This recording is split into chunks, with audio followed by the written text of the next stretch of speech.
Vamos orar, vamos consagrar ao Senhor este momento e buscar a face dele, para que a gente possa se render ao Senhor, aprender, crescer. E eu quero que o Senhor nos conceda espírito de sabedoria e de revelação no pleno conhecimento de Jesus. Então feche seus olhos. Senhor, nós te louvamos nessa manhã. Nós te bendizemos pela honra de estarmos aqui te servindo. Nós te bendizemos pela honra, Senhor, de podermos ser um contigo, de podermos, Papai, aprender da Tua palavra, a Tua graça, a Tua misericórdia que nos alcançou. Obrigado pelo Teu favor, obrigado pelo Teu amor, obrigado pela Tua graça, pelo Teu derramar sobre nós, Pai.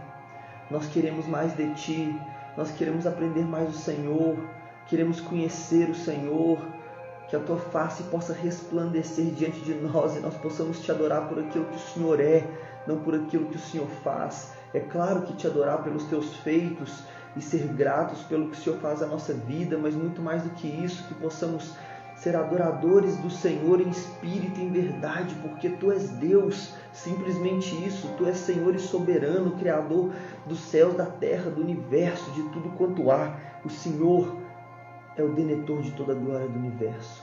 Nós Te louvamos, Pai, e Te pedimos, Espírito Santo, toma aqui o Teu lugar de trono, faz o Teu querer, move da Tua forma, toque em nossos corações, conceda-nos espírito de sabedoria e de revelação no pleno conhecimento de Jesus.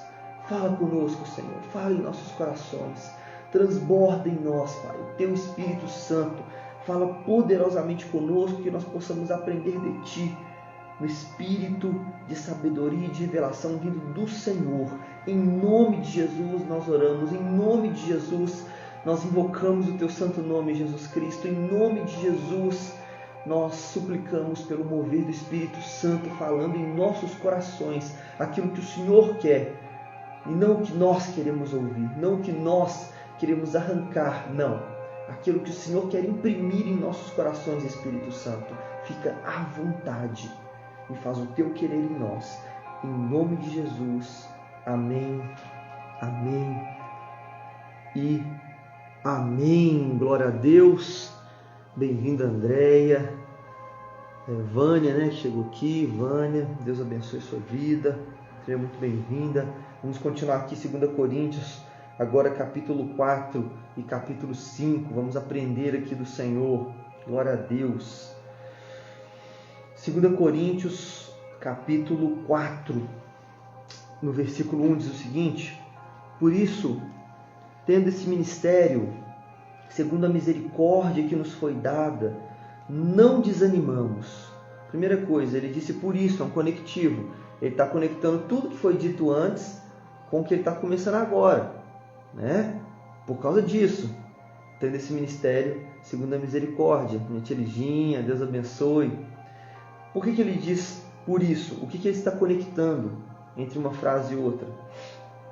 Ele está conectando tudo que nós dissemos na escola bíblica anterior, que a glória do ministério do Antigo Testamento é uma e desvanece, é pequena comparada com a glória de hoje.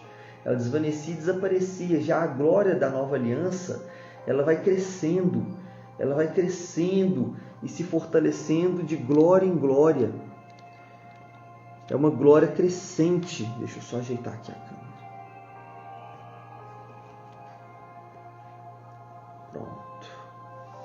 Miriam, seja bem-vinda. Casal Moura, bênção. Então, a glória do Novo Testamento, da Nova Aliança, é crescente, é isso que ele está conectando. Por causa dessa glória crescente, temos um ministério pela misericórdia. É pela misericórdia de Deus. Sempre tudo que Deus nos dá é pela misericórdia. Lembre-se sempre, não somos merecedores de nada. Não somos merecedores de nada. Tudo que Deus coloca nas nossas mãos tem a ver com Ele, com a glória dEle. Vai ser falado ainda nesse capítulo, ele vai continuar nessa linha que nós somos apenas vasos de barro que transportam a glória. Tudo vem dEle e é pela misericórdia dEle. Então, visto isso, nós não desanimamos. É motivo de alegria, de não desanimar. Se fosse na força do braço, a gente desanimaria. Fazer a obra de Deus na força do braço, irmãos, é por isso que muitos desistem. Muitas pessoas estão fazendo muitas obras para Deus sem Deus. E o jugo do Senhor é leve, o fardo é suave, diz em Mateus 11:28. Então as pessoas se pegam fazendo, e não estão fazendo na direção de Deus, na força de Deus, na unção de Deus, e isso é força do braço, e aí desanima sim. Mas Paulo, aqui no ministério dado por Deus, na direção de Deus, não desanima, entendeu? Eula, seja bem-vinda, que bom ter você aqui. 2 Coríntios 4:2, versículo 2. Pelo contrário, rejeitamos as coisas ocultas que trazem vergonha, não agindo com astúcia, nem adulterando a palavra de Deus, e assim pela manifestação da verdade nos recomendamos a consciência de todos na presença de Deus. Então Paulo vem novamente, como eu disse no nosso encontro anterior, na semana passada, né? Paulo ele vem defendendo o seu apostolado, mostrando que ele veio num caráter cristão, com amor aos coríntios, e não com astúcia, né, agindo para adulterar a palavra, como muitos fazem. Seja bem-vinda, Kelly. Não como muitos fazem, mas em verdadeiro caráter cristão de amor pelo povo de Deus, de amor por eles, né? Então, nesse sentido, eles recomendam a consciência de todos na presença de Deus. É Deus que está com eles, é Deus que aprova Paulo, é Jesus que mostrou no terceiro céu. Lembra que eu falei disso? Mostrou, ele foi arrebatado ao terceiro céu e viu coisas inefáveis que não é lícito ao homem ver. O evangelho que ele recebeu veio de Cristo diretamente, não de homens. Então quem recomenda ele é Deus, é o próprio Deus. A própria igreja de Corinto sendo formada é prova suficiente disso. É a carta, né? É a carta de aceite, a carta de amostra de quem é o apóstolo Paulo, né? Veja a igreja que cresceu pelo Espírito Santo através do apóstolo Paulo, né? Carta de recomendação são os próprios coríntios. Ele não precisa dar carta de recomendação. Lembra que a gente falou muito disso nos capítulos anteriores? Ele continua nessa linha, né? Silvia, seja muito bem-vinda, pastora Silvia. Versículo 3. Mas se o nosso evangelho ainda está encoberto, é para os que se perdem que ele está encoberto, nos quais o Deus desse século, o Deus desse mundo, cegou o entendimento dos descrentes, para que não lhes resplandeça a luz do evangelho da glória de Cristo, o qual é a imagem de Deus. Se o evangelho está encoberto, a culpa não é de Paulo. O evangelho está sendo pregado, o evangelho está sendo anunciado. Está encoberto para os que estão sendo perdidos, para os que se perdem, que estão sendo cegados, eles estão ficando cegos para esse evangelho claro que existe hoje, né? Um certo pregador um dia falou, achei interessante: as pessoas só vão para o inferno se quiserem. Hoje em dia é uma escolha mesmo, porque como que o evangelho está sendo pregado e ministrado?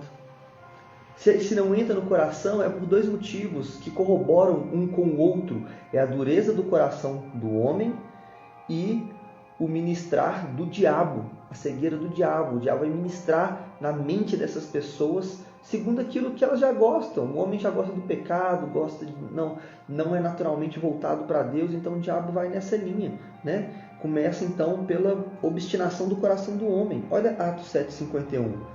Povo rebelde, obstinado de coração e de ouvidos, vocês são iguais a seus antepassados, sempre resistem ao Espírito Santo. Fica aí o versículo para aqueles que acham que o Espírito Santo não pode ser resistido, né? Então, sempre resistem ao Espírito Santo, uma linha teológica chamada o amor irresistível. Se o Espírito Santo toca, o homem não precisa do livre-arbítrio para se abrir o coração para Deus. É só o Espírito Santo tocar, acabou, obra de salvação feita. Não é verdade. Não é verdade. É uma heresia muito aceita. Muito aceita. Né? Povo rebelde, obstinado de coração, tem como se rebelar a Deus? Segundo alguns, não. Segundo o texto bíblico, sim. Tem como ser obstinado de coração e de ouvidos perante o toque de Deus? Segundo alguns, é impossível fazer isso. Segundo o texto bíblico, é possível. Vocês são como seus antepassados, resistem ao Espírito Santo. Tem como resistir ao Espírito Santo? Segundo muitos, nessa linha teológica gigante que existe hoje, impossível resistir ao Espírito Santo. Segundo o texto bíblico, sim, é possível. Seja bem-vindo aí, meu irmão, Flávio. Sejam muito bem-vindos. Vanessa, outras pessoas entrando. Deus abençoe vocês. Então, o homem no seu coração duro não consegue ver a luz do Evangelho de Cristo, que é a glória de Deus. Lembra daqueles fariseus perguntando, a gente podia, na lei de Moisés, pode-se dar carta de divórcio.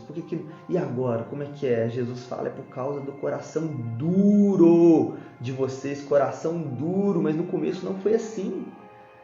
Né? Deixará o homem pai e mãe, se unirá a sua esposa, os dois serão uma só carne. Né? Não deve separar o homem aquilo que uniu o Senhor. Não deve separar por causa do coração duro. Então, como eu disse, por que vem essa cegueira? Por causa do coração duro do homem e por causa da obra do diabo, as duas coisas juntas, né? Cláudia, seja bem-vindo, seja bem-vinda. O diabo, vocês lembram como ele tentou ministrar em Eva, ali na mente de Eva, né? Enganando ela. Não, você pode comer o fruto, né? Vocês terão o conhecimento do bem e do mal. Vocês serão como Deus. Então ele ministra em algo na mente do homem daquilo que ele já é caído, já está pendendo para aquilo dali. Né? Deus não fez o homem como um robozinho que não pode se mover. Ele fez com livre-arbítrio. Isso é amor verdadeiro. Deixar a gente escolher ele porque a gente quer, não porque é obrigado. Não porque a gente foi projetado e construído como máquinas de amar a Deus. Máquinas de não resistir a Deus. É um falso amor. É um falso amor que não vale um centavo. Não, Deus fez algo real. Ele fez pessoas complexas, reais, por livre-arbítrio. Eu escolho Deus porque eu quero, porque eu amo a Deus. Não porque é o último biscoito do pacote. Eu estou no deserto. Só existe uma garrafinha de água. É claro que eu vou beber dela. Só tem ela, é o que está tendo. Deus não é assim. No Éden, o que ele faz? Ele coloca a árvore do conhecimento do bem e do mal. Ele coloca ali. E aquilo é a maior prova de amor de Deus, porque é a porta de saída. Você quer ficar comigo para sempre, Adão e Eva? Vocês querem viver um amor eterno por mim? Eu estou aqui. Quem mais que tem? Ninguém. Só tem Deus. Então, é o que está tendo? Não tem para onde sair? Não é amor verdadeiro. Ele falou, tem eu, mas tem lá fora. Vocês podem sair, tem a porta de saída. É só comer o fruto e aí vocês têm a liberdade de sair. Isso é amor verdadeiro. É dar uma chance de você estar com a pessoa. Não, alguém casado, casou com o seu cônjuge, casou com sua esposa, em meio a milhões de outras mulheres bonitas e interessantes, escolheu aquela. Isso é muita honra. E aquela mulher escolheu aquele homem. Em meio a muitas pessoas, muitos homens bacanas e tudo, bonitos, escolher aquele, isso é muita honra. E para Deus, e o homem é a mesma coisa, né? A gente honra a Deus por escolher ele em meio a outras possíveis escolhas. Outras possíveis escolhas. Muitos homens escolhem milhões de outros deuses, como na Índia, o ateísmo, o Maomé, o Buda, ou escolher o próprio homem, eu vou adorar o próprio homem, a ciência. Então tem opção sim, tem escolha sim, não é só Deus. Então escolher a Deus, a gente honra Ele. Bem-vinda, Juliana. Outra coisa, vocês leram o texto, olha que interessante. Deus desse mundo, eu passei direto, mas o Deus desse mundo é Satanás, amém? É o Deus desse sistema, é o Deus desse sistema. O Senhor Deus Todo-Poderoso, Ele é o Deus e o dono do universo. Deus é um Deus que outorga autoridade. Ele fez Adão como o Deus diminuto, o Deus com D minúsculo deste mundo, o governador do planeta Terra. E Adão e Eva quando pecam, entregam essa autoridade para Satanás, entendem isso? É por isso que Satanás chega para Jesus na tentação de Jesus e fala, está vendo todos esses reinos? Está vendo tudo quanto há nos reinos da terra? São meus porque me foram entregues. Quem entregou? Adão e Eva. É daí que vem a autoridade, certa autoridade de Satanás sobre esse século, apenas sobre esse presente século. Lembre disso, mas lembre também que a obra da cruz derrotou Satanás e no tempo certo Jesus vem resgatar a igreja, vem desfazer esse mundo, julgar o ímpio, novos céus e nova terra, milênio e glória eterna. Lembra disso, tá? Mas sim, por enquanto, Satanás é o Deus diminuto, Deus com D minúsculo, o governador desse sistema caído. Entendeu agora por que o mundo é uma lama? É uma desgraça total, guerras, políticos roubando, vem uma pandemia, vem um coronavírus destruindo o mundo inteiro, ainda vem trilhões de roubos e aproveitadores da pandemia, ganham com a morte, lucram com a morte de muitos. É por isso, entendeu? Agora é porque Satanás é o Deus desse século, né? Eu não tinha escrito isso aqui, eu ia passar direto, mas eu creio que o Espírito Santo me direciona a explicar isso. Então, o Deus desse século, Satanás, ele cegou o entendimento do descrente. Cegou para quê? Preste muita atenção. Cegou para que não lhes resplandeça a luz do Evangelho da glória de Cristo. Não cegou o homem para a existência de Deus, mas cegou para a glória do Evangelho de Cristo. A estratégia, olha a escatologia intensivão de Páscoa, Brunão, né? A estratégia de Satanás, ela foi muito boa, muito boa. Gente, se a imagem estiver ruim no Instagram Luiz Henrique, você pode ir para o Instagram Lagoinha. Pelo menos para mim aqui está parecendo uma imagem embaçada, mas eu não sei. Mas é só para mim. Aí vocês olham aí. Estou no Instagram da Lagoinha Céu Azul, estou no Facebook Lagoinha Céu Azul e no meu Instagram pessoal. Então Satanás, ele cegou o homem para Jesus. Isso é muito importante. Sabe por quê? Quando Adão e Eva caíram do Éden, ficou um lapso no coração do homem, uma falta. Ficou faltando algo, né? Então, todo ser humano, ele sente a falta de Deus. Todo ser humano de qualquer tribo indígena, africana, que nunca viu o homem branco, que nunca viu, não foi pregado o Evangelho, todos eles buscam a Deus.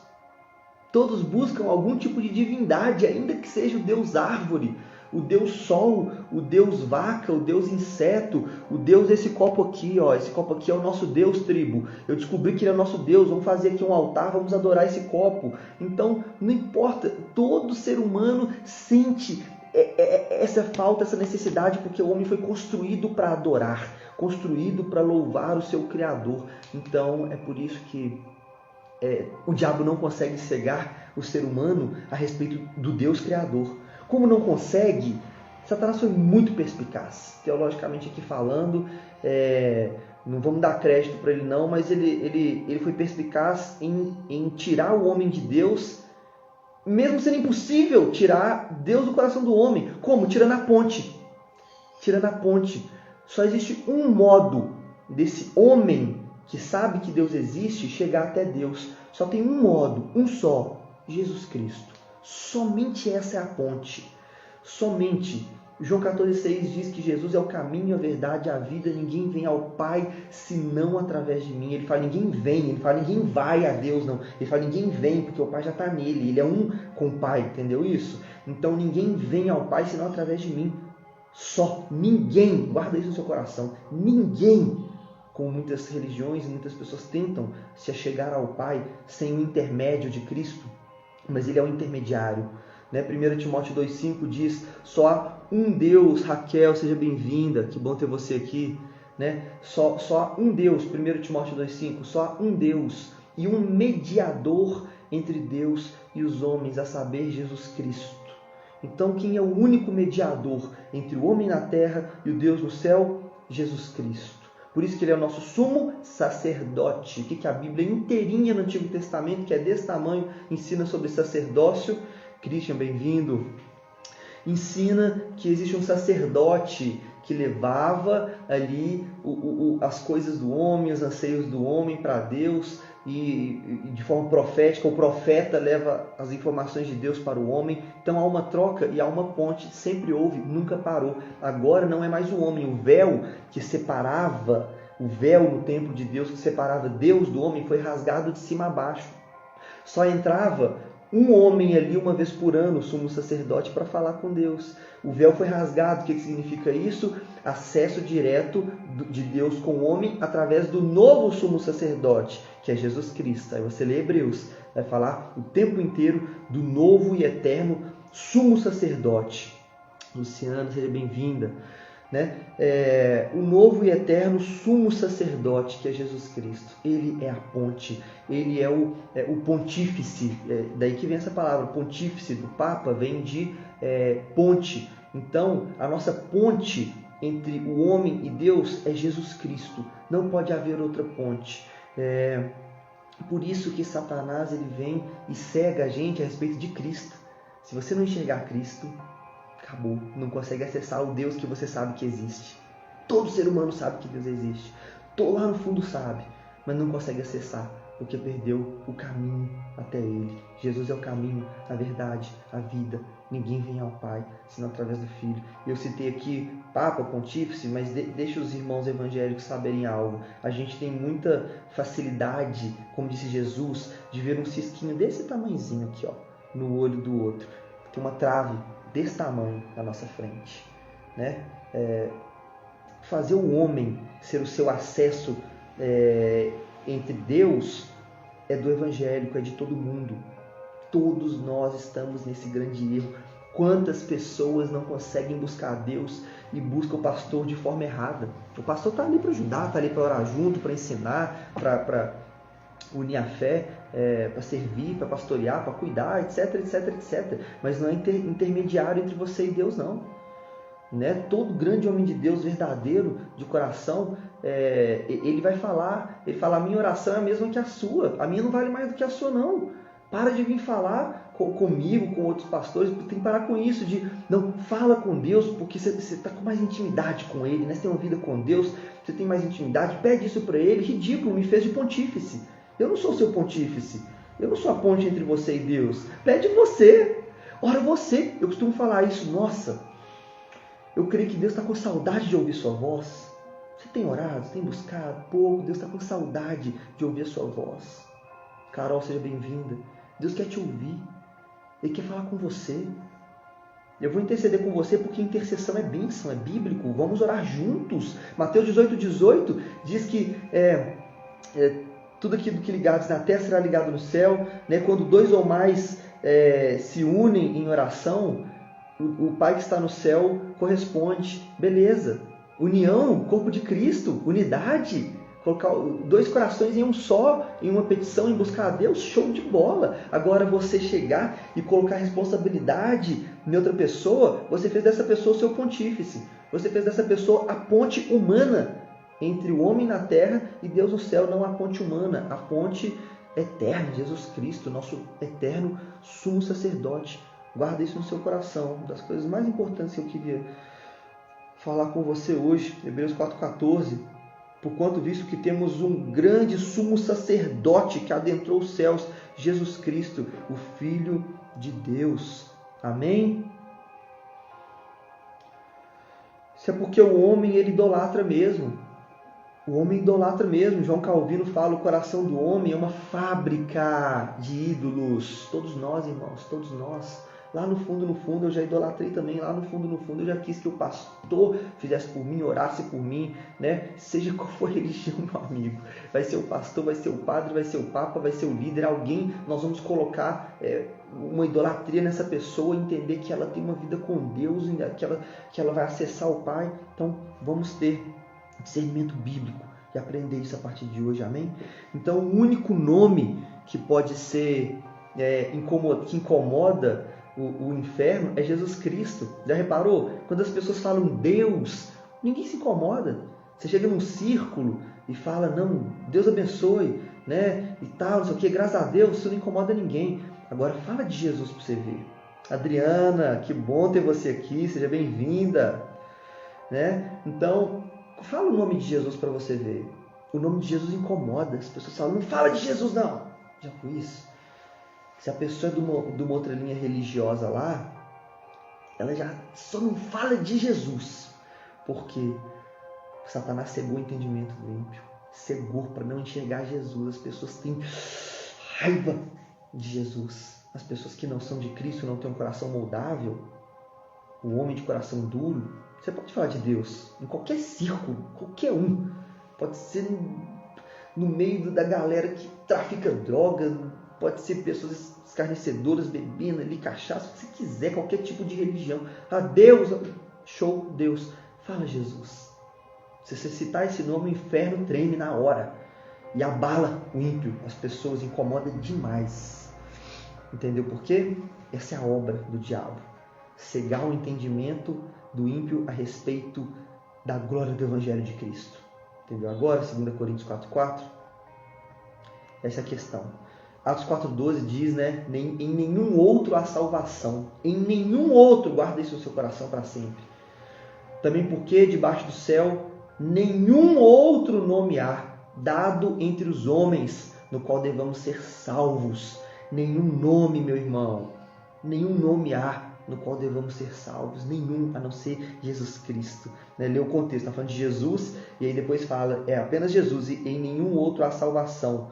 Também porque debaixo do céu nenhum outro nome há, dado entre os homens, no qual devamos ser salvos, apenas Jesus Cristo, Filho de Deus. Ellen, seja bem-vinda. Aleluia.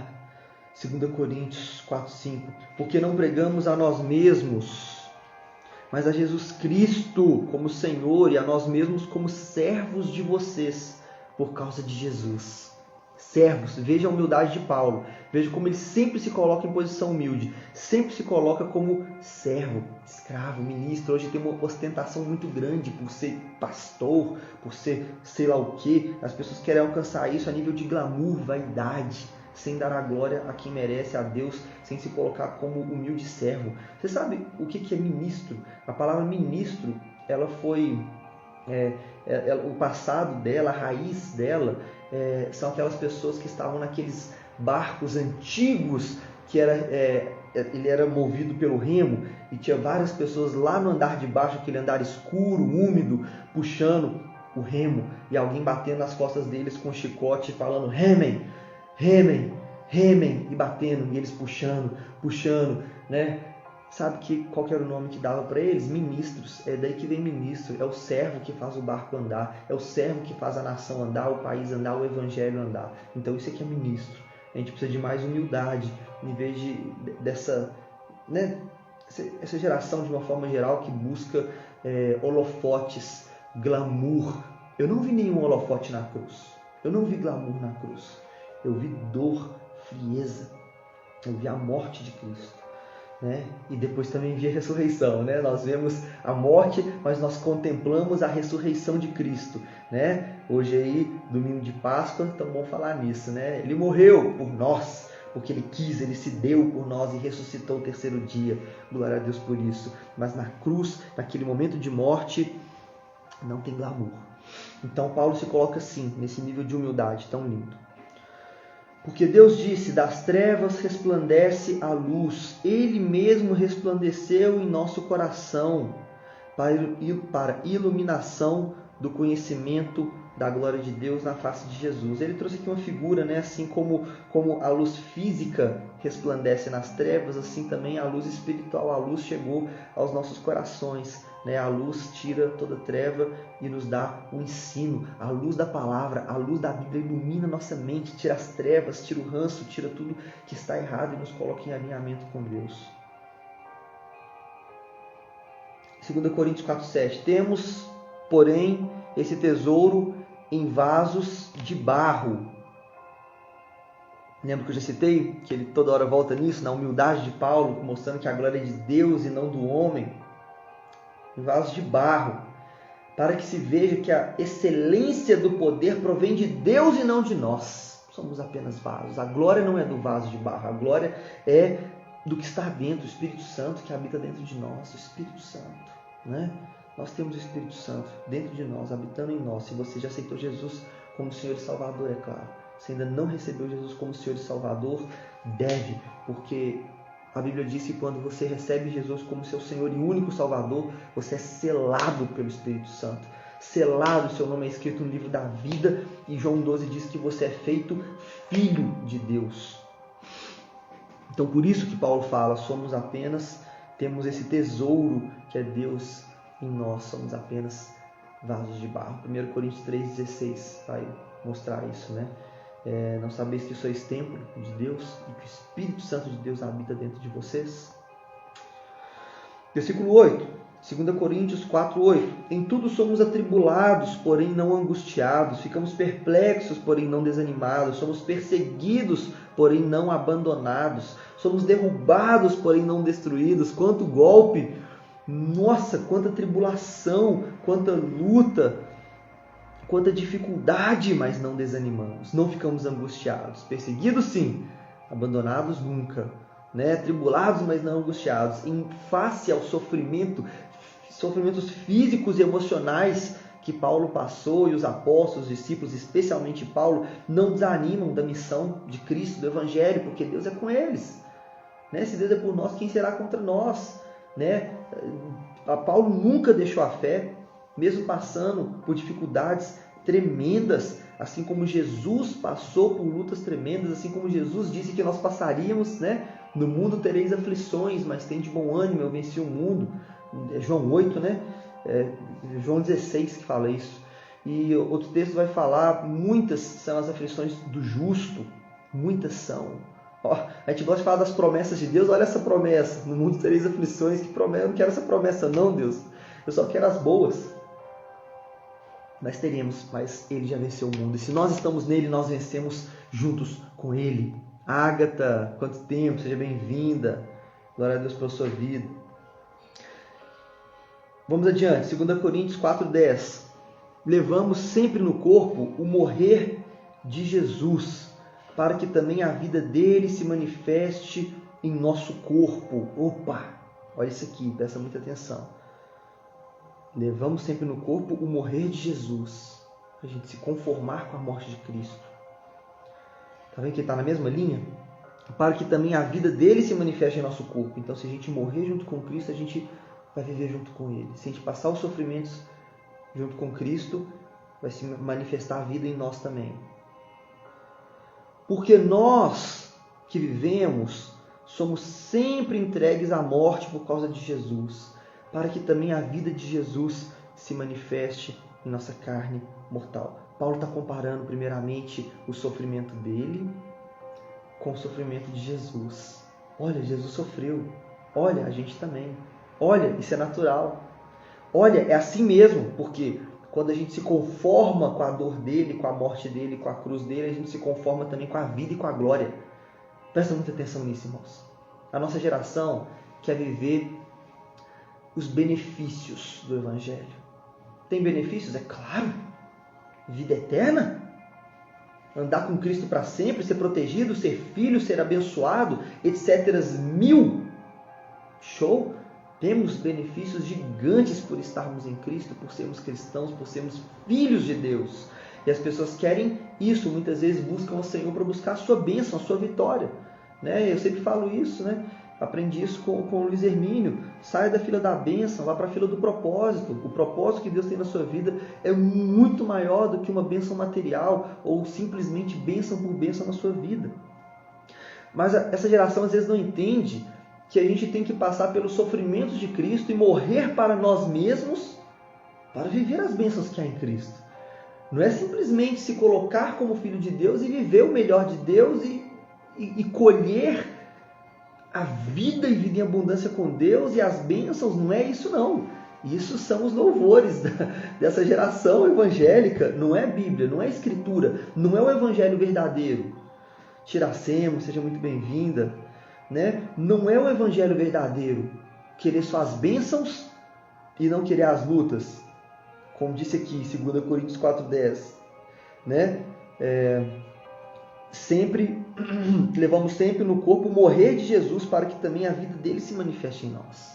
Isso sim é Evangelho, né? Existe uma condição. A Bíblia ela é muito condicional, as promessas são condicionais. São raras promessas que são absolutas e incondicionais, como a de que Jesus viria da descendência de Davi. Isso vai vir e pronto, Jesus tinha que vir e nada pode parar isso. Mas muitas promessas são condicionais. Se me ouvirdes e obedeceres, comerão do melhor dessa terra. Se fizerem isso, se cumprirem a aliança, multiplicarei vocês, abençoarei. Então a Bíblia é o livro do se, é o livro da condição condicional, que é a minha bênção, vou dar, mas tem um caminho das pedras. Tem algo a se fazer, tem uma condição, e a condição é também viver os sofrimentos de Cristo. O cristão que ele vive numa busca, como o resto do mundo, numa busca de alegria, numa busca de gozo nessa terra, ele é infantil, ele não é maduro. Né? Um traço da imaturidade é buscar alegria a todo custo, buscar felicidade nessa terra a todo custo. Deus nos dá alegria e felicidade nessa terra, amados, tá bom? Tá bom? Mas isso é graça. É graça porque nós estamos na terra da maldição. Você já reparou isso? Que essa aqui é a terra da maldição, da queda de Adão. Era para ser só coisas terríveis. Mas há coisas maravilhosas, há família, há coisas maravilhosas que Deus permite. Isso é uma graça absurda. É favor imerecido absurdo. Nós estamos na terra da peregrinação, como a Bíblia diz. Essa é a terra da peregrinação e vamos alcançar a glória em Cristo na vida eterna. Aquele que ama esse mundo se faz inimigo de Deus. Se faz inimigo de Deus. Então o amor exacerbado por esse mundo é um grande erro. E nós temos que tomar nossa cruz. Abrir mão do pecado é difícil. O pecado é saboroso, né? Eu falo com vocês, muitos aí como eu são convertidos depois de mais velhos, né? Eu nunca fui uma pessoa de temor a Deus, de busca a Deus, de nada. Deus me tocou, me encontrou, me salvou, me chamou, mas eu vivi uma vida no mundão, totalmente devassa, totalmente, né? Então a gente sabe como que é difícil abrir mão dos prazeres do pecado. Isso é uma das formas de carregar a sua cruz, de abrir mão, de morrer para si mesmo. São muitos prazeres que nos serão oferecidos e nós vamos dizer não, na contramão do mundo. Você vai ser super ridicularizado por abrir mão do prazer. Onde já viu isso? Abrir mão do prazer, né? É isso que o mundo busca, o prazer absoluto. O prazer absoluto, seja no sexo, nas drogas, no dinheiro ganhado de forma ilícita. Tanto faz, o que importa é ter muita grana. O dinheiro é o Deus desse século, né? No sexo, no que quer que seja, sexualidade. E nós vamos carregar a nossa cruz. Lucas 9:23. Se alguém quer vir após mim, a si mesmo se negue todos os dias e tome a sua cruz e siga-me. Está vendo o Evangelho? É o Evangelho da cruz, de você carregar a sua cruz também.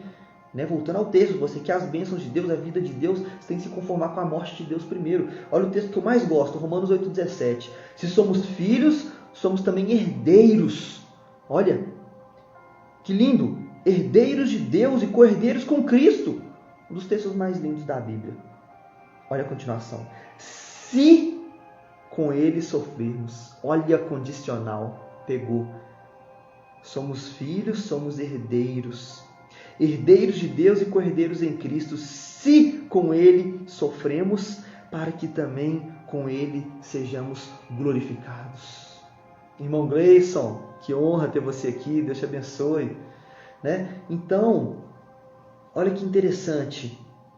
Se a gente padecer o sofrimento juntamente com Cristo, carregar a sua cruz diariamente, você se conforma com a dor, com a morte e sofrimento de Cristo, abrindo mão do pecado, dos prazeres desse mundo que não agradam ao nosso Pai. E aí sim, nesse contexto, nós podemos ser herdeiros e co-herdeiros. Está vendo a promessa? Condicional. Condicional. Nós somos às vezes como Onã. Onã é a figura mais linda que eu vejo no Antigo Testamento para isso aqui tudo que eu estou falando. Onã, ele queria também só os prazeres, só a bênção, só a vida em Deus, a vida em Cristo, e não se conformar com a morte, não abrir mão, não sofrer, só queria a bênção, como essa geração é. E Onã, filho de Judá, né? Ele teve o seu irmão mais velho chamado Er, e Er, casado com Tamar, Er morreu. E a lei antiga, a lei do levirato, dizia que o irmão mais novo tinha que desposar a esposa viúva, casar com ela e suscitar filhos para a descendência do seu irmão mais velho que morreu. Então o irmão mais novo tinha que casar com essa moça, né? E com a sua cunhada, né? E fazer um filho, e esse filho ia ser descendente do morto, do irmão mais velho morto. O nome não ia ser desse irmão mais novo, o nome ia ser do irmão mais velho que faleceu. Então é uma responsabilidade. Onã, o que ele fazia? Ele casou com Tamar, ele tinha relação sexual com ela, mas ele ejaculava no chão. O que significa isso? Ele queria os prazeres, mas ele não queria a responsabilidade. É isso que eu estou falando, a igreja de hoje, que é os prazeres e os benefícios de estar em Cristo, de ser igreja, mas não quer a responsabilidade de suscitar filhos para o outro. Não quer morrer para si mesmo, abrir mão do seu direito. Onan não queria abrir mão do seu direito. Eu vou suscitar filho para o meu irmão morto.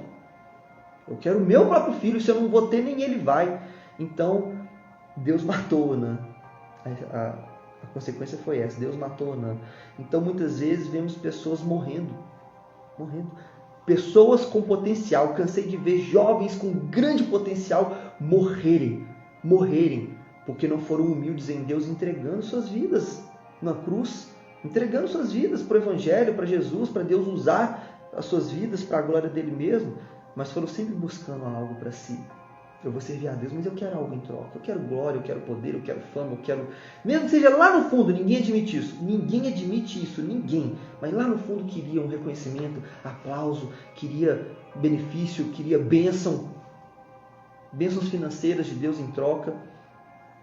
Tudo que Deus dá é pela graça, e Ele dá mesmo, e com abundância. Mas não tenta trocar figurinha com Deus, não. Amém, amados? Versículo 12, 2 Coríntios 4,12. De modo que em nós opera a morte, disse o apóstolo Paulo, em vocês a vida. Nós estamos na escola bíblica dominical, tá, amados? Estamos discernindo 2 Coríntios capítulo 4 e 5, tá bom? Então 2 Coríntios 4,12, avançando, de modo que em nós opera a morte, em vocês a vida. A morte espiritual de Paulo, por assim dizer, resulta em vida para os coríntios, resulta em vida para eles.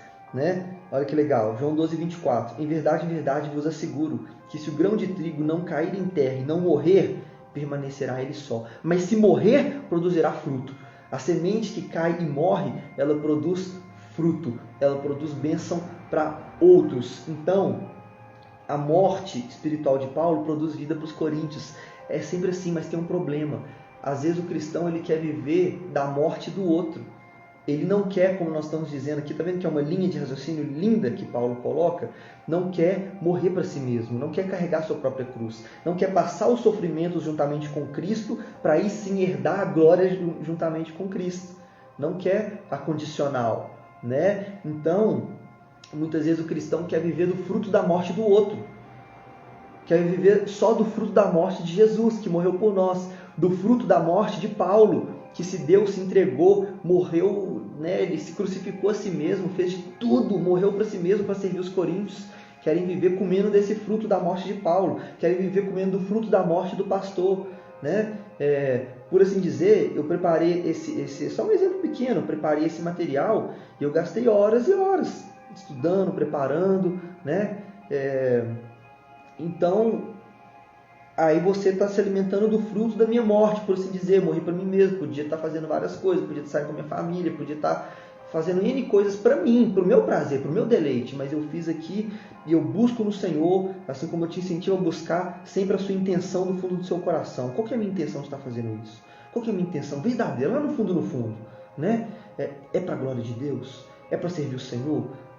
Deus coloca paixão e amor no meu coração pelos teus filhos, pelas tuas ovelhas, eu estou servindo, as pessoas estão crescendo em Cristo. Essa tem que ser a motivação, né? Então, às vezes o cristão ele quer comer do fruto da morte do líder, do fruto da morte do líder de célula, do fruto da morte do pastor só, e não quer fazer a sua parte, não quer carregar a sua própria cruz e também dar fruto para outros se alimentarem. Estava discernindo com os irmãos, não quero entrar muito nisso não, mas aqueles textos que falam, olha, esse cristão aqui não dá fruto. Se essa árvore não dá fruto, arranque ela fora, Senhor. É uma parábola, né? Serve para nós.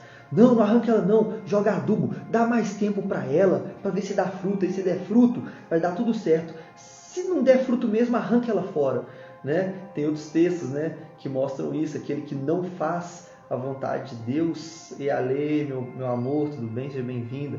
Aquele que não faz a vontade de Deus, ele é arrancado, né? Mateus 7, 21 a 24 vai dizer que ele vai ser jogado em lugar de trevas. Então nós devemos servir, nós devemos dar frutos. Todo cristão não joga essa responsabilidade na mão de ninguém. Isso também é clericalismo, né? Vem de muito tempo essa visão clerical. Tem as ovelhinhas que estão ali para receber e comer, e tem o clérigo, o clérigo, ele vai ensinar, vai ministrar, vai estudar, vai fazer seminário e as ovelhinhas vão comer. Não existe isso na Escritura Sagrada, meu amigo. Não tem isso. Não tem. Que é uma pregação inteira, não vou entrar nela, mas Deus levantou uma nação de sacerdotes. Ele foi em Israel e tentou levantar todos como sacerdotes. Vocês serão uma nação sacerdotal. Eles negaram, não queremos Deus. Fala, Êxodo 20:19, fala: tu conosco, Moisés, e nós te ouviremos. Não fale Deus ou morreremos. Então não queriam intimidade com Deus, não queriam vida com Deus. O que aconteceu? Deus manda Arão subir. Na hora que o povo de Israel nega Deus, Deus fala: manda Arão. Ali começa o sacerdócio arônico. Ali começa o sacerdócio levítico. Pastor Pedro, tudo bem, querido? Glória a Deus pela sua vida. Então, naquele momento que o povo nega ser sacerdote, começa o sacerdócio levítico. O que é isso? Uma tribo entre 12, a tribo de Levi, entre as 12 tribos de Israel, começou a ser sacerdote. Uma entre as 12. Não era para ser assim. Era para todas as 12 tribos serem sacerdotes para o mundo e transformar o mundo numa nação de sacerdotes. Como está em Apocalipse. É o fim dos tempos afunila para a glória de Deus e para a vontade final de Deus. Para ser restabelecida a forma que Deus quer. E no Novo Testamento já vem essa exortação para que todos sejamos sacerdotes. 1 Pedro 2,9, vós sois geração eleita. É todos os cristãos, geração eleita. Sacerdócio real. Nação santa, povo de propriedade peculiar de Deus, adquiridos, para anunciar as virtudes daquele que vos resgatou das trevas para a sua maravilhosa luz. Antes não erais povo, agora sois povo, não havíeis alcançado misericórdia, mas agora alcançastes misericórdia. Então todos nós somos o quê? Sacerdotes. Sacerdotes. Eu acho super engraçado quando alguns de religiões mais clericais falam assim: nossa, eu conheço, eu sou amigo de um sacerdote. Eu falo: nossa, eu sou amigo de muitos sacerdotes. Quando eu entro na igreja e vejo os irmãozinhos em Cristo: ô Bruninho, ô Thales, ô Marina, como é que vocês estão? São sacerdotes. Eu só conheço sacerdote, não conheço ninguém que não é sacerdote na igreja. Pode ser que eles não estejam cumprindo o seu chamado óbvio que Deus deu, e eles vão pagar por isso conforme a Bíblia inteira, que mostra Deus dando o talento, dando e querendo a multiplicação desse talento. Te dei 5, eu te devolvo 10, show, vem servo bom e fiel, para o gozo do Senhor. Eu te dei 10 talentos, multiplicou para 20, te dei 1 talento, não multipliquei, opa, seja jogado no lago de fogo. É bem intenso, Somos sacerdotes, devemos dar frutos e servir ao Senhor. Intenso, simples, direto, bíblico. Todos sacerdotes. Não queira apenas comer do fruto da morte do seu pastor. Versículo 13. 2 Coríntios 4,13. Tendo, porém, o mesmo espírito de fé, como está escrito: eu criei, por isso falei. Também nós cremos e por isso também falamos. Sabendo que aquele que ressuscitou o Senhor Jesus também nos ressuscitará com Jesus e nos apresentará juntamente com vocês. Ele tem fé. Paulo, mesmo oprimido, mesmo com lutas, mesmo com tantas tribulações, como ele acabou de dizer nos versículos anteriores, ele tem fé, ele está firme na fé, na redenção dos coríntios, na redenção da humanidade, dos cristãos. Ele fica firme na fé. Versículo 15. Porque tudo isso é para o bem de vocês, para que a graça, multiplicando-se, torne abundante as ações de graça por meio de muitos, para a glória de Deus. O que é isso? Isso é bom para vocês. Se vocês são beneficiados e abençoados, maior também é a glorificação de Deus. Tudo isso é para vocês. Jesus morreu por vocês. Paulo tem morrido para si mesmo por vocês, coríntios. Saudades também, Adriana. Que benção. A gente fez um discipulado muito legal, Tempo atrás a gente trabalhou juntos. Tinha uma célula no meio do trabalho lá. No meio do expediente, a gente fazia uma célula clandestina, estudava muita palavra. Que tempo maravilhoso, Glória a Deus, saudade também. Então, se a graça aumenta, aumenta as ações de graça. Tá vendo? Os louvores ao Senhor aumentam. Tudo isso é para vocês, coríntios. Tudo isso vocês podem se colocar como esses beneficiados agora. Tudo foi feito para vocês que estão ouvindo aqui. Tudo é para vocês serem abençoados, crescerem em Cristo, serem salvos, mas também lembrarem, está vendo uma linha de raciocínio, tudo que Paulo fala? Também lembrarem de servir. também lembrarem de serem sacerdotes, também lembrarem de querer as bênçãos de Deus, mas cumprir a condicional. A condição é sofrer o sofrimento juntamente com Cristo. Tomar sua própria cruz, assim como Cristo levou sua própria cruz. Se conformar com sua dor e com sua morte, para se conformar com as bênçãos de ser filho de Deus e com a vida que está em Cristo. Amém para isso? Versículo 16. Por isso não desanimamos. Olha aí, Paulo, nessa mesma linha. Tem luta, tem tribulação, mas nós não desanimamos. Pelo contrário, mesmo que o nosso ser exterior se desgaste, de novo, Paulo falando de desgaste, tribulação, lutas que o coitado do Paulo está sofrendo com essa igreja que é rebelde contra ele. Falei muito isso no estudo anterior, no capítulo anterior. Uma igreja rebelde que negou Paulo, chacota com Paulo, você não é nada, e muitos se rebelaram contra Paulo. E ele sofreu muito com isso. Renata, que bom ter você aqui, seja bem-vinda. Então, o homem exterior se desgasta, mas o nosso ser interior se renova dia em dia. Olha a glória crescente do capítulo anterior, a glória que aumenta todos os dias. Porque a nossa leve e momentânea tribulação produz para nós um eterno peso de glória. Pequena tribulação, que remete a um peso de glória tremendo. O que nós vamos herdar por passar por essa tribulação, amados, é inimaginável. O que nós vamos herdar na vida eterna por abrir mão, por carregar a nossa cruz, por viver a conformidade da morte de Cristo, sem buscar dia a dia intensamente, como muitos cristãos que ainda estão cegos, buscando a alegria como fonte de vida, a alegria como fim em si mesmo, a alegria a todo custo, felicidade a todo custo. Não, deixa Deus te dar isso na medida dele. Deus quer te dar, meu irmão, casamento, área financeira, felicidade familiar, viagem, bênção. Deixa Deus. Não coloque isso como foco de busca na sua vida. Coloca a cruz como foco de busca na sua vida. Coloca o evangelho, você cumprir o seu objetivo de vida. O objetivo pelo qual você foi criado, você foi construído. Qual que é o propósito eterno de Deus na sua vida? Você acha que você está na terra aqui para somar? Você está para multiplicar. Não, eu vou somar, sou mais um no céu. Mais um no céu, ó que bom. Não, você foi feito para multiplicar. Senão no dia que você aceitasse Jesus, seu nome fosse escrito no livro da vida, Deus te matava. Você quer que eu faça uma oração para você morrer aqui agora? Você quer? Ou você quer ser sacerdote e quer multiplicar e ganhar outras pessoas para Cristo e dar a sua semente, ser a sua vida, suas atitudes, ações e reações mostrem para o mundo que existe Deus e que Deus existe em você? Essa é a maior semente. As pessoas acham que é você sair com Bíblia na mão, pregando, eis que Jesus está voltando, igual aqueles loucos de antigamente. Não é isso não. Você pode pregar a palavra e falar sim, mas a sua vida tem que refletir Jesus. E as pessoas vão ver que Jesus é real. A sua vida tem que, os sinais e maravilhas têm que acompanhar nossas vidas, irmãos. Nós perdemos isso. Então a tribulação produz para nós um eterno peso de glória, acima de toda comparação, na medida em que não olhamos para as coisas que se veem, mas para as que se não veem. Porque as coisas que se veem são temporais, mas as que se não veem são eternas. Paulo olhando para a glória, mesmo com tribulações agora com Coríntios, eu creio na redenção de vocês, Coríntios. Eu creio na nossa redenção. Vamos olhar para o que é eterno, não para o que é carnal. Capítulo 5, versículo 1, 2 Coríntios 5, 1. Estamos caminhando bem. O próximo capítulo é menor.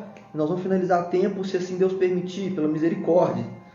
Pois sabemos que se a nossa casa terrestre deste tabernáculo se desfizer, temos da parte de Deus um edifício, uma casa não feita por mãos humanas, eterna nos céus. E por isso, nesse tabernáculo, esse corpo, tá, irmãos? Nós gememos, desejando muito ser revestidos da nossa habitação celestial. Que habitação celestial é essa? O corpo de glória, vamos falar dele. Se de fato formos encontrados vestidos e não nus, vestidos de Cristo. Se a gente estiver em Cristo, vamos ter esse corpo de glória e a vida eterna. Pois nós, os que estamos neste tabernáculo, corpo humano simples, gememos angustiados, não por queremos ser despidos, mas revestidos, para que o mortal seja absorvido pela vida. Deixa eu ver onde é que eu coloquei esses versículos aqui.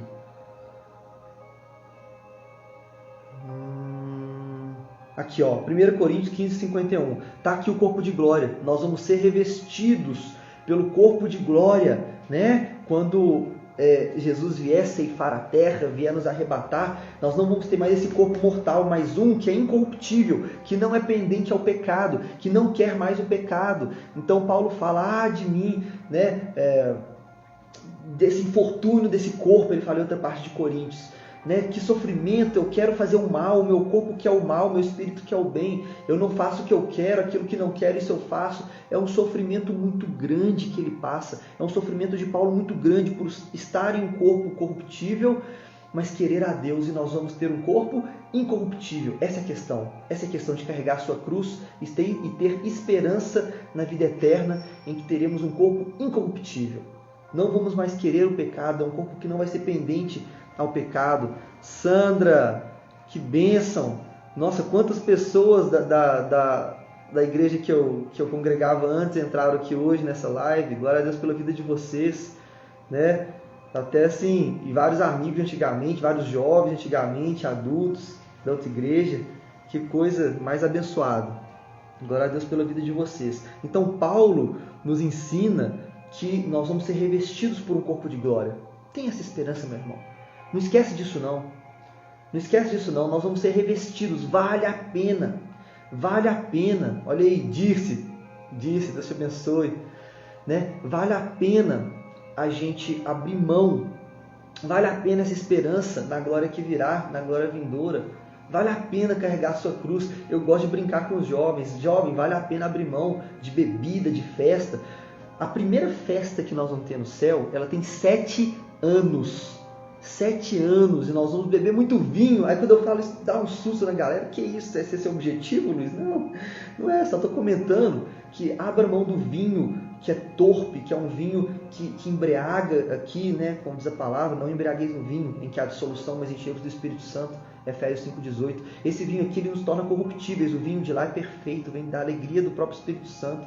Jesus falou, não vou mais tomar vinho, não tocarei no fruto da vide, até que a gente se encontre nos céus. Então vai ser uma festa de 7 anos para começar a vida eterna, para começar. Então vale a pena esperar, vale a pena abrir mão.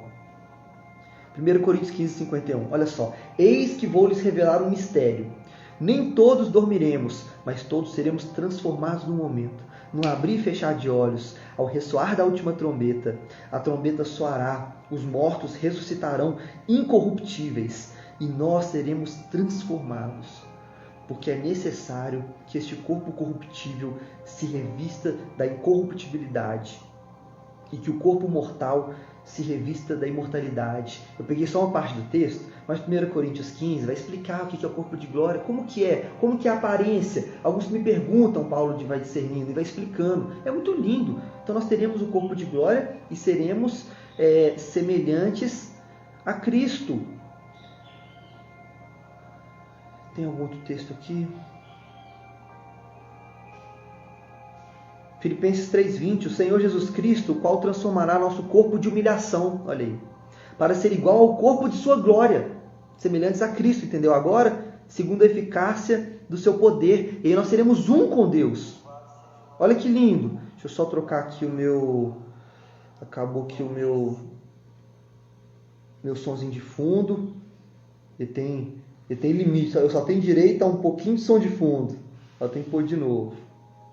Vamos lá. Então, nós seremos um com o Senhor. João 17:21 é a oração sacerdotal de Jesus. Para que todos sejam um. Assim como tu, ó Pai, és um em mim, disse Jesus, e eu em ti, que também eles sejam um em nós. Nós seremos um com o Senhor. Pedro, seja muito bem-vindo. 1 Coríntios 6:17. Entretanto, aquele que se une ao Senhor é um só espírito com Ele. Entendeu? Deixa eu voltar agora onde é que a gente estava.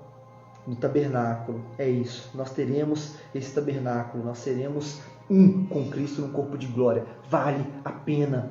É isso que... Você está vendo a construção de Paulo? Toda a construção dele, mostrando que nós temos que passar por tribulações, ter fé e esperança, nos conformar com a morte e dor de Cristo, para aí sim essa é a condição de nos conformarmos com a vida eterna e as bênçãos de Deus.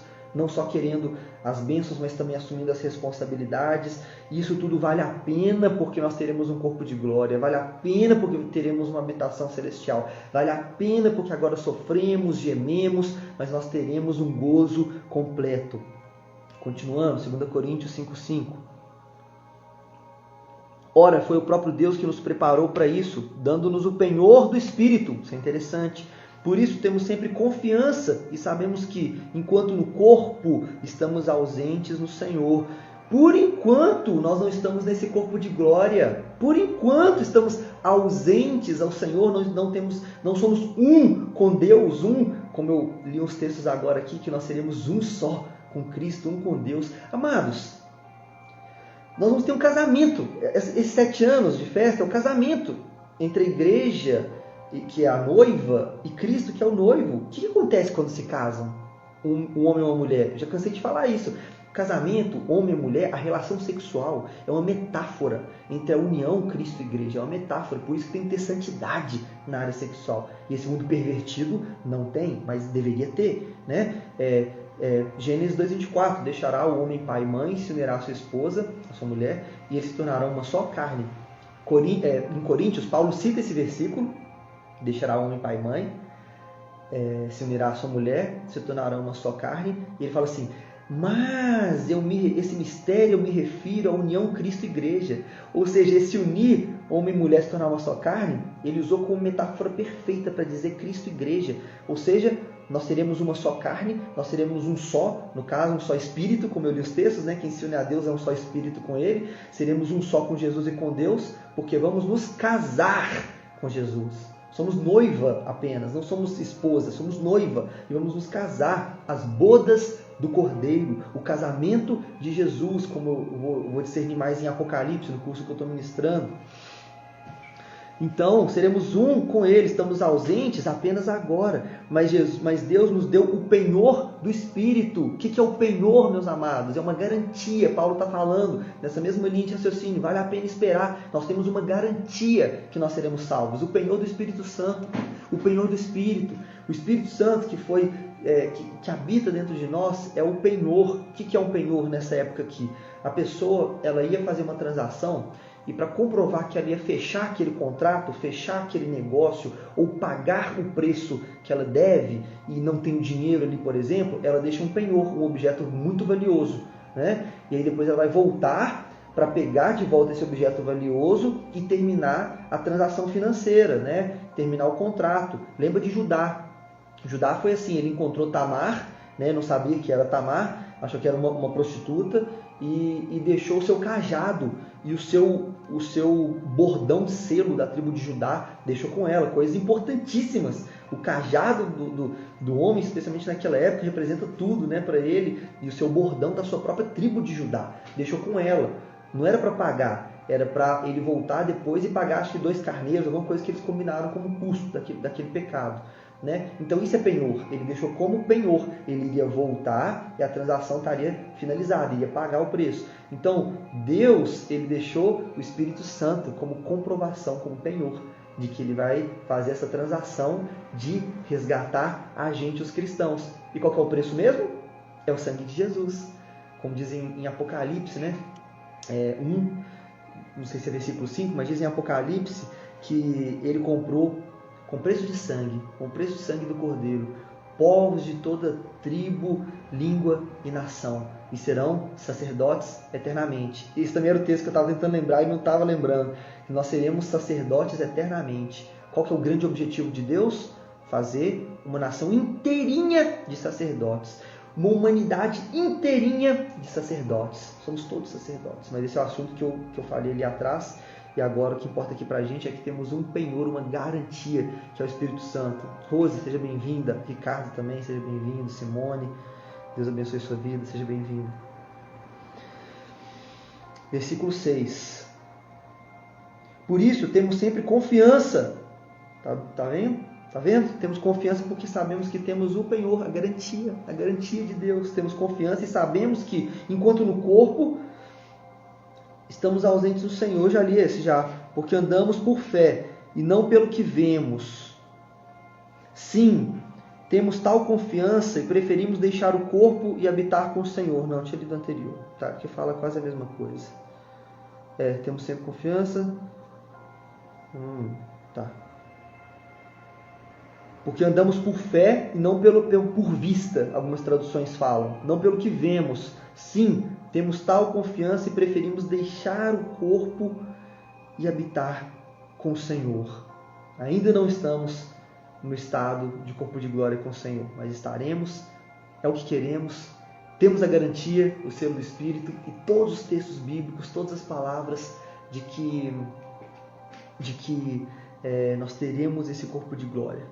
Quando a última trombeta soar, nós teremos esse corpo glorificado e seremos um com Cristo. Versículo 9, 2 Coríntios 5:9, continuando. É por isso que também nos esforçamos para ser agradáveis a Ele. Está vendo aqui de novo? A linha de raciocínio de termos todas as bênçãos, temos a garantia, podemos ter confiança, mas temos uma responsabilidade. É por isso que também nos esforçamos para ser agradáveis a Ele. Quer presentes, quer ausentes. Porque é necessário que todos nós compareçamos diante do tribunal de Cristo, para que cada um receba segundo o bem ou o mal que tiver feito por meio do corpo.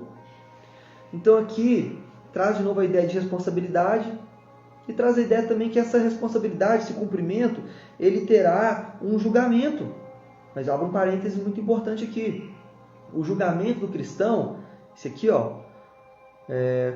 compareceremos diante do tribunal de Cristo. Tribunal de Cristo, guarda isso. Vai ser o julgamento do cristão. Não confunda as coisas na sua mente. Não ache que você está em Cristo, aceitou Jesus como Senhor e Salvador, seu nome está escrito no livro da vida, e aí vai ter um julgamento, e você vai estar junto com toda a humanidade ali, os ímpios, para ser julgado. Não, por favor, você já foi salvo. Não há mais condenação sobre aqueles que estão em Cristo, diz a palavra. Não há mais condenação. Você que está em Cristo já é salvo. É claro que aquele que mantiver até o final será salvo. Você e eu podemos abrir mão da aliança de Deus. Eu posso ir para o pecado agora, terminar esse vídeo e largar Jesus. Então, se a gente manter até o final, é claro, óbvio. Mas, entenda, a sua salvação está por aceitar Jesus Cristo como Senhor e Salvador aqui na terra.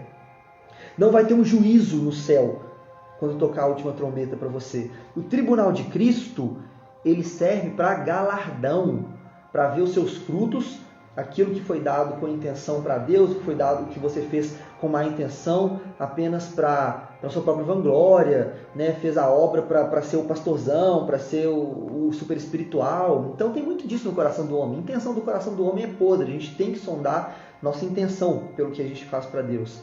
E vai ver se aquilo que você fez, os frutos que você deu, se é que deu, né? Então se tem frutos, e se tem, qual que é a intenção do coração. E conforme esses frutos, você vai ter um galardão ou não. É isso o julgamento, o tribunal de Cristo. Diferente de Apocalipse, que eu estou ensinando no curso de escatologia, que é o julgamento do trono branco. Esse é cabuloso, é outra história. Você está lendo aqui junto comigo o tribunal de Cristo? Você está lendo tudo que está sendo falado? Olha só, agora vai lá no julgamento do trono branco. É algo tremendo. Olha aí, Brunão. Deus te abençoe. Estou falando aqui que hoje está entrando tanta gente da outra igreja que eu congregava. Está sendo uma honra, uma bênção, né? E então, no julgamento do trono branco, vão se abrir livros e vai mostrar a condenação do ímpio. E infelizmente eles vão ser jogados no lago de fogo e do inferno. A Bíblia diz que o inferno dará os seus mortos, o mar dará os seus mortos. Esses serão julgados e vão ser jogados, lançados no mar de fogo, onde Satanás e o anticristo já foram, e o falso profeta já foram jogados. Olha para você ver, esse é o julgamento do ímpio, diferente desse julgamento que estamos falando aqui para o cristão, que é o tribunal de Cristo, apenas para galardão. Não perderemos a salvação, não é isso. Então o tribunal de Cristo, olha que interessante o tribunal de Cristo, como é que é. 1 Coríntios 3,13. A obra de cada um se tornará manifesta. Você está prestando atenção? Pois o dia, com D maiúsculo, o dia da volta de Cristo, né? O dia a demonstrará. Porque será revelada pelo fogo. É o fogo do Espírito Santo, tá? pelo fogo, e o fogo provará qual é a obra de cada um. Se aquilo que alguém edificou sobre o fundamento permanecer, esse receberá recompensa. Se a obra de alguém se queimar, esse sofrerá uma perda de recompensa. Porém, ele mesmo será salvo. Tá bom para você? Ele mesmo será salvo. Mas como que através do fogo? Como que passando pelo fogo, cheio de sacolas na ida, assim que passar pelo fogo, queima tudo, não tem mais nada lá, mas é salvo. Então aquele que serve ao Senhor por motivos gananciosos, que própria vanglória, esse tipo de coisa, tem várias coisas que obras para Deus sem Deus. Deus mandou você se edificar para ganhar vidas, para interferir em vidas eternas. Aí você não ouviu Deus, não buscou e está dando um monte de cesta básica, está dando um monte de coisa. Não que não deva fazer isso, é claro que tem, por favor, né? Mas a pessoa dedicou sua vida a... Entendeu? A gente tem que ter equilíbrio. Esse assunto ele é bem polêmico, mas tem que ter equilíbrios. Talvez se você der 300 milhões de cestas básicas, talvez 99% de quem você deu cesta básica vai para o inferno, porque não conheceu Jesus, porque não conheceu o Evangelho e porque não foi salvo. Talvez o seu ministério, o seu chamado seja mais voltado para frutos que permaneçam para a vida eterna. A comida ela acaba, a barriga cheia ela esvazia de novo e tal, e nós temos sim, a Bíblia diz sim, tá bom? Para a gente dar o alimento ao pobre e tal, e não esquecer o pobre, isso é fato. Só estou dizendo para você ter equilíbrio. E que a nossa função principal, a nossa função principal é vida eterna.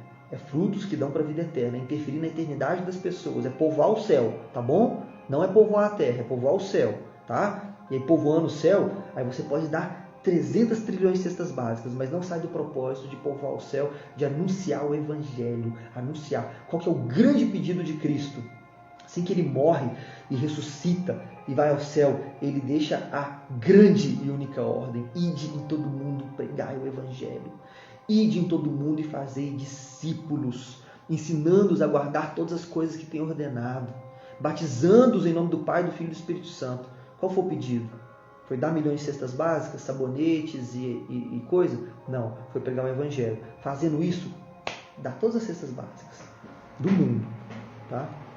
Então, esse é o julgamento, esse é o tribunal de Cristo. Muito diferente do julgamento do trono branco. Deu para alinhar? Deu para entender direitinho? Você não está perdendo a salvação? Você está perdendo todo o galardão?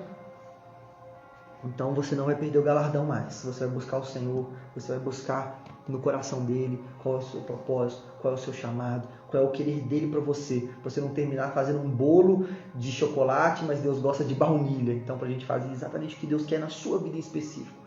Oração, busca no Senhor e cumpra o propósito dele na sua vida. Ponto final.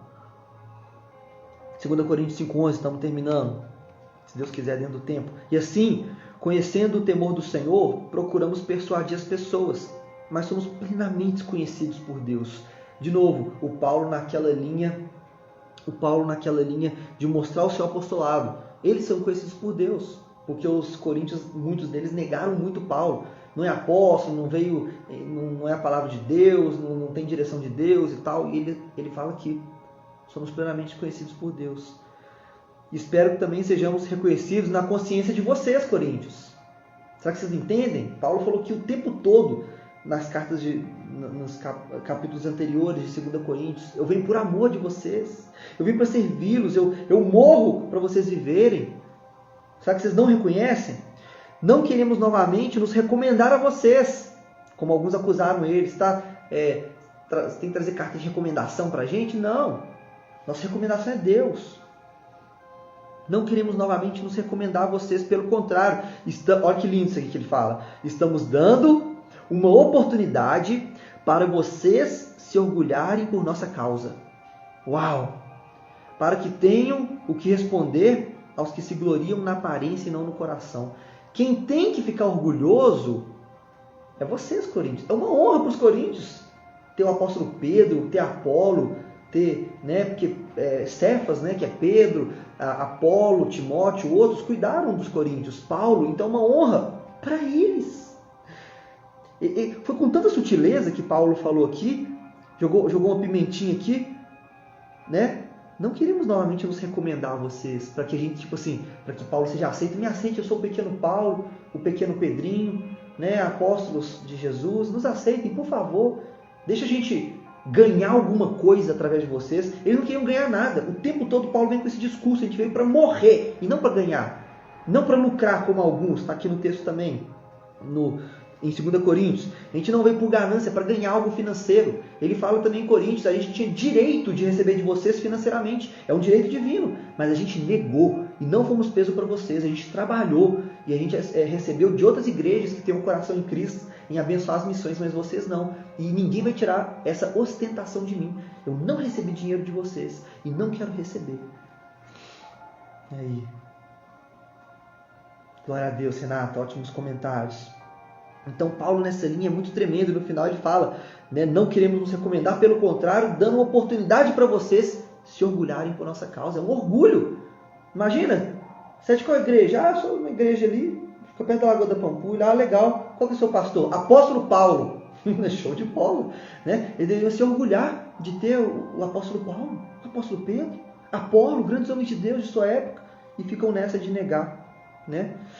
Versículo 13. Porque se enlouquecemos é para Deus, e se conservamos juízo é para vocês. Aqui novamente é uma menção das críticas que Paulo recebeu, de que ele era louco, de que ele fazia por dinheiro, queria arrancar alguma coisa dos coríntios, queria arrancar dinheiro, queria glória, queria que eles fossem carta de recomendação para Paulo ser um bom religioso por aí, dando carta de recomendação, né? E nada disso. Paulo tinha um coração nobre, um coração em serviço, né? Então ele fala, se enlouquecemos é para Deus, e se conservamos o juízo é para vocês, para servir vocês. Que tapas de luva que Paulo dá, meu Deus, que tapas de luva. Versículo 14, finalizando. Pois o amor de Cristo nos constrange, porque reconhecemos isto, um morreu por todos, logo todos morreram. Olha aí, de novo, hein? Se ele morreu por nós, nós morremos por ele. E ele morreu por todos, para que os que vivem não vivam mais para si mesmos, mas para aquele, Jesus, né? Para aquele que por eles morreu e ressuscitou. Novamente, morrer para nós mesmos também, assim como ele morreu, viver para Cristo. O amor de Deus nos constrange, não é como as pessoas pensam. Todo mundo, muitas pessoas, usam esse texto tipo assim, nossa, o amor de Deus é tão tremendo, a graça é tão tremenda, e é mesmo, mas esse texto não tem nada a ver com isso. Eu fico constrangido de ser tão ruim, tão pecador, e Deus me amar tanto. Isso é constrangedor. Não é isso que o texto diz, a maioria interpreta assim. Esse constrange aqui, suneko no grego, significa comprimir, prender com a mão, manter. Então, o Senhor nos imprime, nos comprime, nos mantém, nos leva a morrer para nós mesmos, nos leva a viver para Ele, nos leva, nos constrange, nos comprime a sermos cristãos, a cumprirmos o propósito eterno dele. Felipe, que honra ter você por aqui, apesar que estamos no último versículo, faltando 10 minutos, que honra ter você por aqui, né? 2 Coríntios 5,16, assim que nós, daqui por diante, a ninguém conhecemos segundo a carne. Olha que interessante isso aqui. E se antes conhecemos Cristo segundo a carne, já agora não o conhecemos deste modo. E assim, se alguém está em Cristo, é nova criatura. As coisas antigas já passaram, e eis que tudo se fez novo. Uma vez eles conheceram Jesus segundo a carne, os apóstolos, né? Pedro, João, Tiago, Felipe.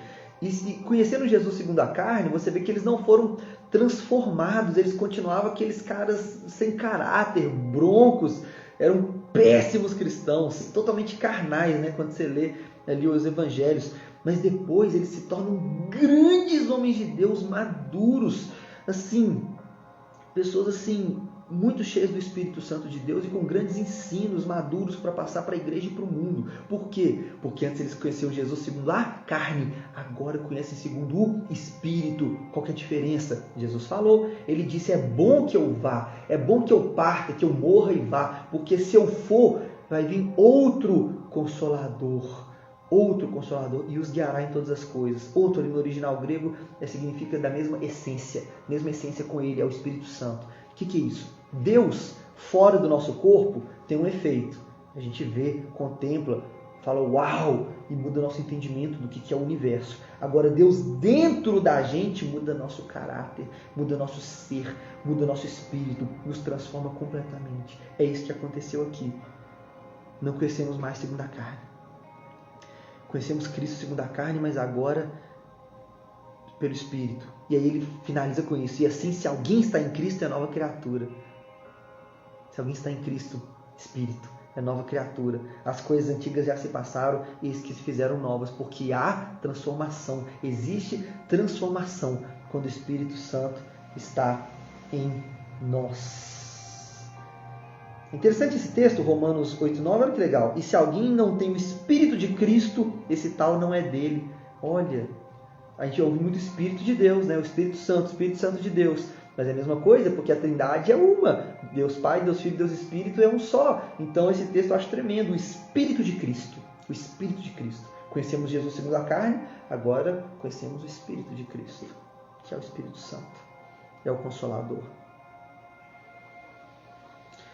Versículo 18. Ora, tudo isso provém de Deus, que nos reconciliou consigo mesmo por meio de Cristo e nos deu o ministério da reconciliação. Então Jesus nos reconciliou, né? Deus nos reconciliou por meio de Jesus Cristo com Ele. Estávamos afastados de Deus. Agora Cristo quebrou essa barreira, Ele nos santificou, Ele nos remiu, a remissão do pecado nos fez poder nos unirmos a Deus de novo. Não somos mais inimigos de Deus. Né? Não somos mais pecadores, né? Não tem tempo mais para discernir isso, mas tira isso da sua boca. Você não é mais pecador. Se você aceitou Jesus como Senhor e Salvador, Ele levou os seus pecados.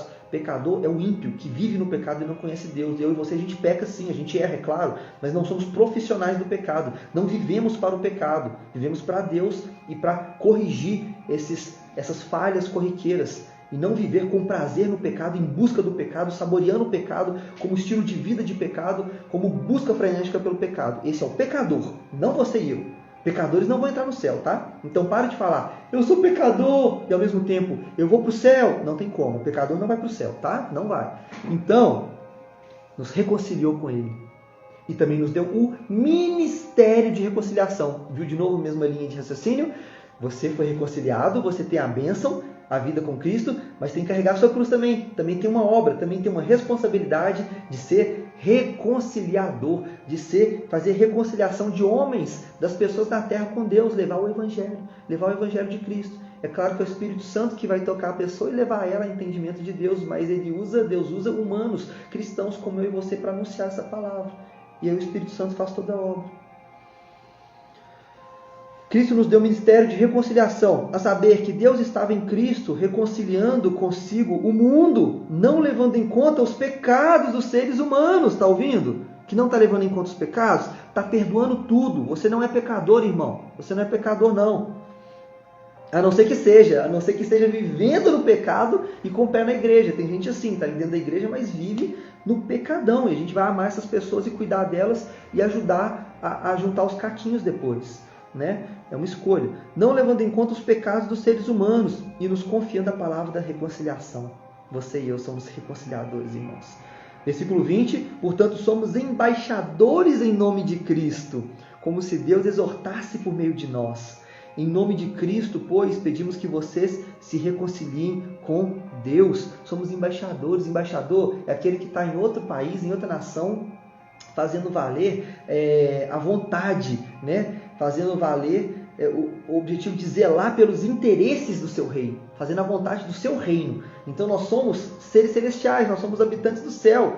Qual que é a sua origem? Céu, eu vim do céu, eu vim lá de Deus. Deus soprou na minha narina, agora eu estou aqui na terra por causa da queda de Adão, mas nós somos seres celestiais, estamos aqui como embaixadores na terra das vontades do reino. Nós temos que zelar pelas vontades do reino. Seja feito na terra, assim como é feito no céu. A responsabilidade é nossa. É nossa. É nossa. Vocês, João 14:12. Vocês farão as obras que eu faço e outras muito maiores, porque eu vou para junto do Pai. Como eu estou indo, quem fica aqui é vocês nessa terra da peregrinação. Sejam embaixadores e façam valer a vontade de Deus na terra. Façam a obra. 2 Coríntios 5:21 é o último versículo. Aquele que não conheceu o pecado, Deus o fez pecado por nós, para que nele fôssemos feitos justiça de Deus. Entendeu agora? O pecado foi colocado em Cristo. Você nega a cruz quando diz que é pecador. Dói muito meu ouvido, irmãos, quando cristãos falam que são pecadores. Dói muito meus ouvidos. Dói muito meu espírito. Eu começo a ver um monte de texto bíblico assim, eu fico louco. Pecador? Como que esse pecador vai para o céu? O que Jesus fez na cruz? A obra da cruz é morta, é inválida para essa pessoa. Não é, irmãos, é só falta de conhecimento, eu sei, mas você está entendendo a minha angústia? É porque Oséias 4,6 diz que meu povo perece porque lhe falta conhecimento. Jesus levou, ele matou o poder do pecado, diz em outros textos, não nesse, mas que fala muita coisa. Aquele que não conheceu o pecado, Deus o fez pecado por nós, para que nele fôssemos feitos justiça de Deus. Somos justos. No tribunal vai olhar para você e falar assim: justo, sem pecado, Eula, límpida, branca como a neve. Renata, Liginha, Silvia, Bruno, plena, está aqui seu juízo, sem pecado. Entra no céu, ser sem pecado. Você entendeu? É isso, Luiz. Vai olhar assim, sem pecado. Talvez você fale, mal sabe ele. Não é, é porque foi purificado pelo sangue de Cristo na cruz. Entenda isso de uma vez. Não entender isso, a dureza do nosso coração, vem da gente querer auto-merecimento. Eu finalizo com isso. A gente quer tanto o auto-merecimento, a gente não consegue. É difícil pra gente, nessa nossa arrogância, vaidade de querer merecer o céu, entender que a gente não merece nada. E é tudo pela graça, benevolência e misericórdia de Deus. Tudo é só por causa dele. A gente não merece nada, a gente tem que abaixar a cabeça, pôr o rabinho entre as pernas e falar: meu Deus, como Jesus é tremendo, porque eu devia ir para o inferno, eu vou para o céu sem ter feito nada. Essa nossa gana de auto-merecimento, a gente tem que fazer, a gente tem que não sei o quê. Eu vou melhorar meu caráter, você melhorar seu caráter, não tem nada a ver com salvação, isso é outra coisa.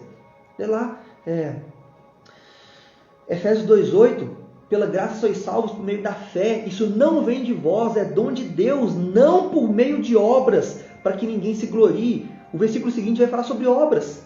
Não é por meio de obras para que ninguém se glorie, bata no peito e fale: eu vim para o céu por causa do que eu fiz isso, fiz aquilo. Não é por meio de obras. As obras já foram pré-estabelecidas e vocês viverão elas. Fala no versículo seguinte, versículo 9 ou 10. Né? Então, nunca mais deixe a palavra pecador cair nos seus lábios. Você não é pecador, não. Você pecou muito. Eu já fui pecador, você foi pecadora, você foi pecador e muito. Nós dois, nós todos. Mas o Senhor nos purificou. E hoje, quando a gente peca, quando a gente erra, né, como o apóstolo João fala, aquele que é de Deus, ele não peca corriqueiramente. A gente vai falhar, nós somos humanos ainda, e ter essa eterna luta, como fala o apóstolo Paulo, entre carne e espírito. Quando a gente errar e falhar, nós vamos nos lavar no sangue de Jesus. Nós vamos buscar metanoia, mudança de mente, mudança de rota, transformação em Cristo, e pedir perdão, e ser purificado. E assim nós vamos até o fim da vida, e vamos chegar no céu sem pecado, porque Jesus pagou o preço por todos, e apagou todos. Amém, querido? Amém? Santa Renata, Santa Eula, São Bruno, falando com São Bruno, São Tiago, Santa Silvia, Santa Rose, São Ricardo, quem mais está aqui? São Rafael, São Bruno, São Arlênio, Santo Daniel, Santo Bruno, Santa Helen, Santa Liginha, Santa Iracema, entendeu agora? Tira da sua mente a obra. Tira da sua mente isso que veio do passado, isso que veio da cultura, isso que veio de você vai ser canonizado porque você é santo. Eu já vi uma pessoa foi canonizada para ser santa e a pessoa comentando: eu sempre acreditei na santidade dele, eu sempre vi que ele é tremendo, eu sempre vi a santidade dele. Não, a santidade dele nada, ele peca igual doido, mal sabe você que está canonizando esse cara. Você não sabe quem que é ele, você não sabe a mente que passeia às vezes da pornografia, passeia na vontade, porque a gente tem essa vontade terrível. A mente passeia no ódio, na falta de perdão, em várias coisas. O pecado não é só no ato físico, está aqui, ó. O maior centro de pecado é a mente, ele é a Bíblia, meu irmão. Por favor, não tenho tempo para isso. Mas a maior fonte de pecado está aqui, a gente peca. A cada 100 pecados que a gente comete, 99 é aqui dentro, ó, tá? Então, não pega alguém e canoniza, não. Você não sabe o que está aqui. Então, nós somos santos. Eu, São Luís, falo com você que sou santo, apesar de ter pecado tanto. E você, Santa Renata, que me ouve, né? Santa Iracema, quem mais está aqui? Santa Sandra. Ó, rimou, Santa Sandra. Gostei demais, Santa Sandra. Ficou legal, ficou sonoro. Né? Quem mais está aqui? São Bruno, o outro Bruno, X-Tudo, né? O São Felipe. Vocês são santos e eu também por causa do sangue de Jesus derramado no Calvário. Porque pecar a gente pecou sim. Só que a gente buscou uma vida em Deus e transformação. Amém para isso? Vamos orar. Senhor, obrigado por essa palavra. Obrigado por aquilo que o Senhor nos ensinou. Obrigado por tocar nosso coração e nos ensinar aquilo que o Teu Espírito Santo planejou para a gente. Que a gente possa continuar crescendo em Cristo, crescendo no Senhor, crescendo na graça, agradando o Senhor em tudo, sendo uma bênção nas Tuas mãos. Que os meus irmãos possam cumprir o chamado e o propósito deles. Que eles possam se regozijar na graça, na vida com Cristo, nos benefícios do Evangelho. Mas que possam também carregar sua cruz, cumprir a responsabilidade e fazer aquilo que é necessário para herdar também os benefícios de Cristo. Que eles possam, Senhor, cumprir o chamado.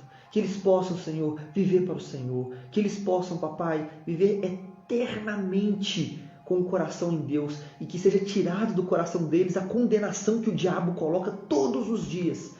A Bíblia diz, não há mais condenação sobre aqueles que estão em Cristo Jesus. Que essa palavra fique na nossa mente, no nosso coração, nessa manhã e para o resto da nossa vida. Porque o Senhor nos purificou e somos justos perante o tribunal de Cristo, perante o grande juiz que é Deus. Nós somos achados justos e perfeitos para entrar no céu, por causa do sangue no Calvário, sangue de Jesus Cristo derramado no Calvário. Obviamente não por nós mesmos, de forma alguma. Então nós te louvamos por isso, Pai, te agradecemos em nome de Jesus. Amém, amém e amém. Deus abençoe vocês, meus queridos. Quinta-feira eu estou aí com o nosso culto online novamente, o curso de escatologia. Logo vou dar continuidade a ele, vou passando mais informações. Continue assistindo a Escola Bíblica Dominical, todo domingo às 8 horas da manhã. Deus te abençoe em nome de Jesus. Fica na paz.